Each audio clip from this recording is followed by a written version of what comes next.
Okay, the drum fill for the middle of the song. This is quite tricky, so I'm going to break it down a little bit for you. So the most important thing is that you keep kind of a crotchet part, two steady crotchets going with the kick and the hi-hat controlled just by your feet throughout. So it's going to go like this. Now while you're playing that, you're going to be doing some semi-quaver parts on the two toms here, the floor tom and the low tom. So it's going to go like this. Okay,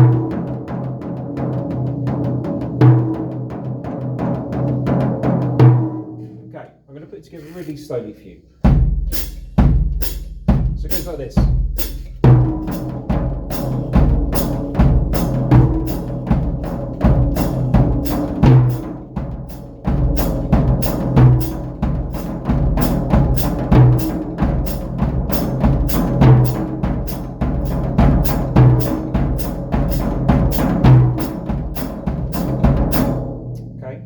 So as you probably heard there, I was struggling to keep those parts steady throughout.